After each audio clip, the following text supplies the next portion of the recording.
Crees conocer una historia, pero solo sabes cómo termina. Para llegar al núcleo de la historia, tienes que volver al principio.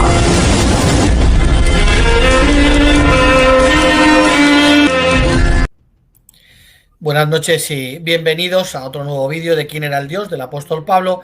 En esta ocasión tocaremos la carta a los filipenses.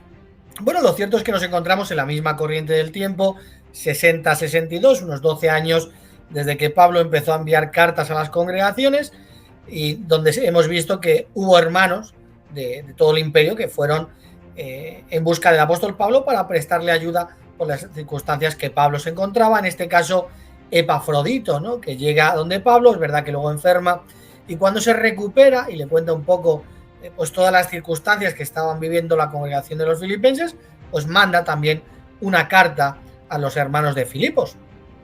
Bueno, Pablo ya había mencionado a los filipenses y los había puesto como un gran ejemplo de personas dadivosas que daban todo lo que tenían, indispensablemente de encontrarse también en una mala situación económica.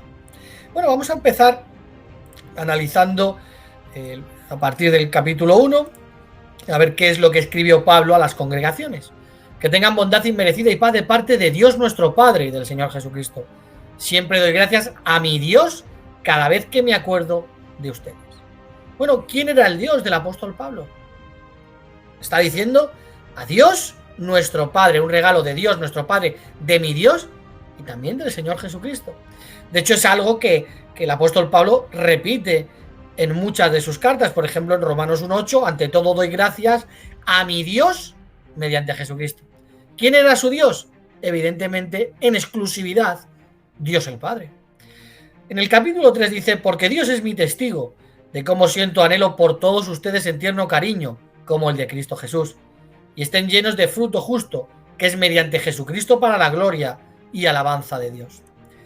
Bueno, cuando llegamos al capítulo 2, vemos claramente que aquí encontramos pues algo que usa la cristiandad para intentar mostrarnos un Dios fuera del Padre, como decía Irineo de León. Sin embargo, cuando dice en forma de Dios, y ahora vamos a analizarlo, ¿qué es existir en la forma de Dios? Si yo te digo a ti, trinitario, tu Dios cómo es, tú me dirás que es un solo ser formado de 3 personas. Por lo tanto, si Jesús existía en la forma de Dios, ¿qué sería? Pues un Dios formado de 3 personas. Por lo tanto, el argumento carece de sentido. Sin embargo, tenemos que analizar el contexto para ver qué es lo que quiso transmitir el apóstol Pablo. Bueno, vamos a empezar leyéndolo. Si hay, pues, algún estímulo en Cristo, si alguna consolación de amor, si alguna participación de espíritu, si algunos tiernos cariños y compasiones, hagan pleno mi gozo por ser ustedes de la misma mente y tener el mismo amor, estando unidos en alma, teniendo presente el mismo pensamiento, no haciendo nada motivados por espíritu de contradicción ni por egoísmo, sino considerando con humildad mental que los demás son superiores a ustedes, no vigilando con interés personal solo sus propios asuntos, sino también con interés personal lo de los demás. Mantengan en ustedes esta actitud mental que también hubo en Cristo Jesús. Bueno, Pablo dice a las congregaciones que tengan la misma actitud mental que tuvo Cristo y les dice, considerando que los demás son superiores. Te estaba diciendo, o nos estaba diciendo en líneas generales, oye, aunque tengas un puesto importante dentro de la organización, no te creas superior a tu hermano. Ten la misma actitud mental que tuvo Cristo, quien aunque existía en una forma, y ahora la vamos a ver, de Dios, no consideró que tuviera que usurpar el único lugar que le pertenece a nuestro Dios. No se creyó Jesucristo que indispensablemente de su gran posición tuviese que desbancar al propio Jehová. Por eso dice, quien aunque existía en la forma de Dios, no dio consideración a una usurpación, a saber, que debiera ser igual a Dios. Y es que Jesucristo, desde luego, siempre nos ha demostrado que se negó a usurpar el lugar que solo le corresponde a Jehová Dios, pensando que, por supuesto, él tenía algún tipo de derecho que solo le pertenece a Dios. O sea, él nunca llegó a pensar, mira, yo tengo un puesto muy importante, manda a otro. ¿Por qué tengo que hacer yo este trabajo? Él tuvo la actitud mental de no creerse superior al propio Dios. Por lo que las palabras recogidas en Filipenses 2:6 no dejan lugar a dudas, quien, aunque existía en la forma de Dios, no dio consideración a una usurpación que debiera ser igual a Dios. Sí, desde luego aquí nos está diciendo que Jesús nunca quiso usurpar el lugar de Dios. Sin embargo, todavía algunos dicen que estas palabras dan a entender que Jesús ya tenía igualdad, pero no quería asirse ansiosamente de la igualdad porque ya la tenía. Bueno, eso es absurdo. Aunque esto no tiene lógica, desde luego, ya que Dios no puede usurparse a sí mismo, carece de lógica un solo ser, 3 personas, un juego que desde luego se hace ridículo. Pues el contexto nos saca de dudas, pues el versículo 5, como hemos estado leyendo, aconseja a los cristianos que imiten a Cristo. Por lo tanto, lo que Pablo les enseñó fue que imitasen al que no dio consideración a una usurpación ilegítima, a saber que debiera ser igual a Dios. Ya que el apóstol Pablo desde luego usa como ejemplo a Jesús, deberíamos de preguntarnos todos cómo fue Jesús ejemplo en ese sentido. Si te están diciendo no te creas superior a los demás, ¿en qué sentido Jesucristo, que estaría formando parte de ese único Dios, te lo ponen de ejemplo? Si no tiene lógica. Desde luego Dios estaría en lo más alto. Desde luego vemos claramente que carece de sentido, ¿no? Y desde luego, bueno, cuando empezamos a analizar las propias palabras del propio Jesucristo, pues nos damos cuenta de que jamás intentó usurpar el lugar de Dios. Por ejemplo, Juan 7:16, Jesús a su vez les contestó y dijo: lo que yo enseño no es mío, sino que pertenece al que me envió. Así que Jesucristo no usurpó el lugar de su Padre, Jehová Dios. Por lo que el gran maestro desde luego fue totalmente leal y no buscó su propia gloria, sino que atribuyó a Dios la enseñanza. De hecho, lo deja claro, por ejemplo, en Juan 6:38, he bajado del cielo para hacer no la voluntad mía, sino la voluntad del que me ha enviado. Esta declaración sería un tanto extraña si Jesús fuera Dios. Pero no fue una declaración extraña, sino una declaración de alguien que no intentó usurpar el lugar que no le correspondía. Jesús, de hecho, que dijo en Juan 14:28, el Padre es mayor que yo. Por lo tanto, el contexto bíblico nos deja bastante claro lo que Jesucristo quiso decir. Sin embargo, vamos a empezar a analizar otras cuestiones. Bueno, lo cierto es que es aquí donde los trinitarios dicen que forma de Dios, o sea, la morfe theos, en Filipenses 2:6, significa sustancia de Dios, naturaleza de Dios o esencia de Dios. Sin embargo, la palabra morfe significa forma, apariencia o figura. Y desde luego en ningún lugar de la Septuaginta o las escrituras griegas cristianas se aplica la palabra morfe al significado de naturaleza, esencia o sustancia. Por ejemplo, podemos ver en Isaías 43:13, el carpintero tiende la regla, lo diseña con almagre, lo labra con los cepillos, le da figura con el compás, lo hace en forma de varón. Morfe andros, a semejanza de un hermoso hombre, para tenerlo en casa. Después podemos ver, por ejemplo, en Marcos 16:12, en la Nueva Versión Internacional, después se apareció Jesús en otra forma, heteramorfe, a 2 de ellos que iban de camino al campo. Por lo que el Evangelio de Marcos también es consecuente cuando se usa morfe, el cual significa en apariencia externa. Entonces, ¿por qué Jesucristo existía en la forma de Dios? Bueno, la verdad es que es cuando empiezan a jugar con la palabra Dios para intentar meternos ese grupo de 3 personas en un solo ser. Sin embargo, sin analizar mucho, podemos ver que si empezamos a jugar con eso, a Dios le van a quitar un título. Por ejemplo, en Deuteronomio 10:17 dice: porque Jehová su Dios es el Dios de dioses. ¿De dioses falsos? ¿De ídolos? Desde luego no, es Dios de dioses. ¿Qué decía, por ejemplo, Pablo cuando dijo en 1 Corintios 8:5? Porque aunque hay aquellos que son llamados dioses, sea en el cielo. Por lo tanto, los cristianos, los judíos sabían que cuando se decía dioses, lógicamente tenían que ser, y ahora lo vamos a ver, ángeles. Porque desde luego Dios no es Dios de dioses falsos, ¿no? Y desde luego en el cielo no hay dioses falsos, como dijo en 1 Corintios 8:5, que eran llamados dioses.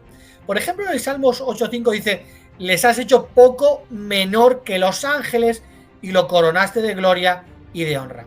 Bueno, aquí no viene la palabra ángeles. Si vamos al hebreo viene: lo hiciste inferior a los dioses, a los Elohim. Entonces lo cierto es que David se refirió a los ángeles como Elohim.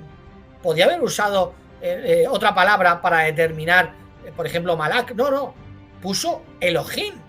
O sea, el propio David sabía que a los ángeles, que se les decía el título de Dios, que es el término que comúnmente se aplica a Dios el Padre, pero que no es siempre un vocablo distintivo ni identificativo, sino más bien cualitativo. Ahora bien, por ejemplo, la Reina Valera de 1960, por ejemplo, en el Salmo 138.1 dice así: te alabaré con todo mi corazón, delante de los dioses te cantaré salmos. Bueno, David estaba cantando salmos a Jehová delante de dioses falsos, de ídolos, evidentemente no. El contexto judío nos muestra que entendían de esa manera, como se ha mostrado, que los ángeles se les designaba también con esa palabra. Por lo tanto, aquí es cuando empiezan a decir, bueno, tienen que buscar excusas. No, es que resulta que no, es que mira, cuando se habla de dioses o de Dios, a los ángeles o a Moisés o a otros, es que son jueces, que es lo que tenéis que entender.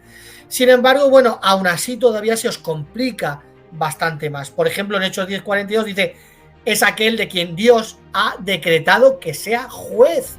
Y en Hechos 17:31 que dice: porque ha fijado un día en que se propone juzgar la tierra habitada con justicia por un varón a quien ha nombrado, a quien ha designado como juez.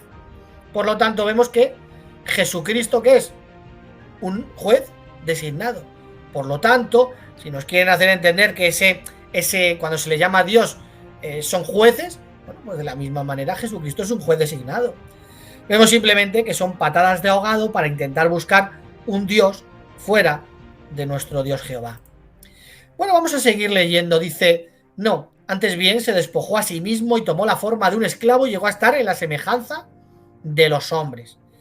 Bueno, aquí vemos que Jesucristo se despojó y cogió otra forma. Dejó la forma Theos, y la forma de Dios, y ahora coge la forma de esclavo. Se hizo inferior a los ángeles, como iremos viendo más adelante en la carta de los hebreos, ¿no? Por lo tanto, Jesucristo no es ni 100% una cosa, ni 100% otra, simplemente era o existía en la forma de Dios y ahora existe en la forma de humano. Dice: más que eso, al hallarse a manera de hombre, se humilló y se hizo obediente hasta la muerte, sí, muerte en un madero de tormento. Vemos que Jesucristo, aunque existía en la forma de Dios, y esto es importante porque todo el contexto nos muestra que seamos humildes, que no nos creamos superior a los demás, que ya Jehová, a su debido tiempo, nos va a bendecir. Y es lo que te está diciendo este capítulo, que lo que le pasó a Jesucristo, que nos intentó usurpar el lugar de Dios. Y ahora dice: por esta misma razón también Dios lo ensalzó. ¿Quién ensalzó a Jesús? Lo ensalza a Dios. Cuando están leyendo esta carta los hermanos de los filipenses, desde luego, ¿quién es ese Dios? El Dios Trino no. El que ensalza a Jesús es al que Pablo dice: mi Dios, nuestro Dios, el Dios de nuestro Señor Jesucristo. Dice: Dios lo ensalzó a un puesto superior. ¿Pero cómo que un puesto superior? Si Jesucristo ya formaba parte de ese Dios Trino. A lo mejor es en esa carrera que el segundo superó al primero. Bueno, dice: por esta misma razón también Dios lo ensalzó a un puesto superior y bondadosamente le dio el nombre que está por encima de todo otro nombre. Bueno, aquí es cuando dice sobre todo nombre. Parecería, por lo que algunas veces algún trinitario nos dice, que ese nombre está incluso por encima del propio Jehová. Incluso algunos dicen que el nombre que hereda es el YHWH, el nombre de Jehová. O sea, Jesucristo, que ya formaba parte de ese Dios trino que se llama Jehová y que luego, como hemos ido viendo en el primer capítulo, nos querían hacer entender que había más Jehovás, había 3 Jehovás. Ahora hereda el nombre que ya tenía. ¿No es algo ilógico? Bueno, desde luego cuando el apóstol Pablo está diciendo que hereda un nombre, desde luego no fue el nombre de Jesucristo. Que algunas personas dicen: y en el nombre de Jesús, pero Jesús no heredó el nombre de Jesús. Jesús ya se llamaba Jesús. Y desde luego, si el nombre que está por encima de todo nombre implica que todos los Jesús están por encima, pues no tiene ni pies ni cabeza.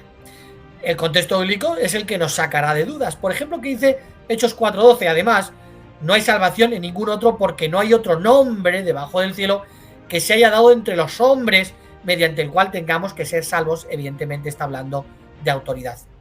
Ese nombre, de hecho, no supera al de los ángeles, ni desde luego al propio Jehová. Ya lo analizaremos la semana que viene. Por ejemplo, en Hebreos 1:4 dice, de modo que ha llegado a ser mejor que los ángeles. O sea, Jesús llegó a ser mejor que los ángeles al grado que ha heredado un nombre más admirable que el de ellos. Y desde luego no es que el nombre de Jesús sea más admirable que el de Gabriel. El nombre, desde luego, es un nombre de autoridad. De hecho, por ejemplo, cuando vamos a Isaías 9:6 dice, y por nombre se le llamará maravilloso consejero, Dios poderoso, Padre eterno, príncipe de paz.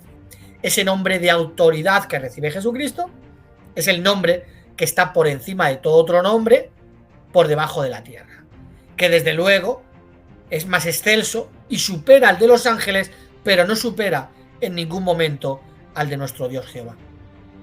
¿Para qué? Dice el versículo en el 11, seguimos leyendo, y reconozca abiertamente toda lengua que Jesucristo es Señor para la gloria de Dios el Padre. O sea, ese nombre que se le da es para que se reconozca abiertamente que Jesucristo es Señor para la gloria de Dios el Padre. Bueno, vamos a seguir analizando el capítulo 4. Dice, a su vez, mi Dios suplirá plenamente toda necesidad de ustedes al alcance de sus riquezas en gloria por medio de Cristo Jesús. Ahora, nuestro Dios y Padre sea la gloria para siempre, jamás. Amén.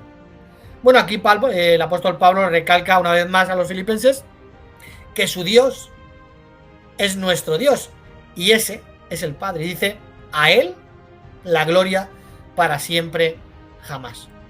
Por lo tanto, cuando seguimos analizando el contexto bíblico de todas las cartas paulinas, nos seguimos dando cuenta de que para el apóstol Pablo solo hay un Dios, el Padre, un Dios que está por encima de todas las cosas, que dice que a Él le oramos, al que adoramos, al que inclinamos nuestras rodillas y que dice que es el Dios de nuestro Señor Jesucristo. ¿De verdad algunas personas tienen dudas de quién es el Dios del apóstol Pablo?